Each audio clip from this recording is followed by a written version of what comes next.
நம் மக்கள் மட்டும்தான் வெளிநாட்டு கலப்பின மாடுகளை விரும்புகிறார்கள் என்று நினைத்துக் கொண்டிருக்கிறீர்களா? வெளிநாட்டினரும் அதே மோகத்தில்தான் உள்ளனர். அதிலும் குறிப்பாக அதிக பால், நல்ல இறைச்சி மற்றும் நோய் எதிர்ப்பு சக்திக்காக நம் இந்திய நாட்டு மாடுகளின் கலப்பினங்களை அதிகளவில் விரும்புகின்றனர். அப்படிப்பட்ட ஆர்வத்தில பிரேசில் மக்களால் உருவாக்கப்பட்டதுதான் குஷரா மாடுகள்.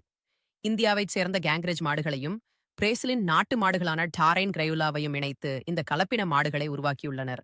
சுவாரஸ்யமான விஷயம் என்னவெனில், நம் இந்திய மாநிலமான குஜராத் தின் பெயரை அடிப்படையாகக் கொண்டு குஜராத், குஜராத்தி, குஷேரா போன்ற பெயர்களால் இவற்றை அழைப்பதுதான். இந்திய கலப்பின மாடுகள் என்பதை பெருமைப்படுத்தும் விதமாகவே இம்மாடுகளுக்கு இப்பெயர்களை வைத்துள்ளனர். இந்த கலப்பின மாடுகள் நம் நாட்டு கேங்கிரேஜ் மாடுகளை விட அளவில் பெரியதாகவும் பெரிய கொம்புகளை கொண்டவையாகவும் உள்ளன. கேங்கிரேஜ் மாடுகள் குஜராத் மற்றும் ராஜஸ்தானில் உள்ள ரான் ஆஃப் கட்ச் பாலைவனத்தில் வாழ்கின்றன. எனவே இவற்றிலிருந்து உருவாக்கப்பட்ட கலப்பின மாடுகள் அதிக வெயில் மற்றும் வறட்சியை தாங்குவதோடு பூச்சிகள் மற்றும் ஒட்டுண்ணிகள் தாக்குதலை எதிர்கொள்ளும் சக்தியை கொண்டவையாகவும் உள்ளன.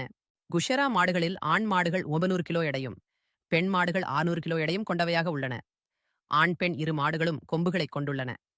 பிரேசிலின் வெப்பமண்டல சூழலை வெற்றிகரமாக தாக்குப்பிடிக்கும் இம்மாடுகளை பிரேசில் மக்கள் மிகவும் விரும்பி வளர்ப்பதில் ஆச்சரியம் ஏதுமில்லை. வெளிநாட்டின் மேன்மை போல் தோன்றும் மாயை வேரறிந்த நம் செருக்கை மறைக்கும் மேன்மையை மாற்றமல்ல வளர்ச்சியாய் எண்ணினால் தான் பயன்.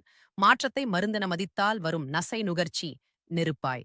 உலகம் முழுதும் ஒரே மோகம், பெயரொளிதான் பெருமை எனும் தவறாய். நன்றி.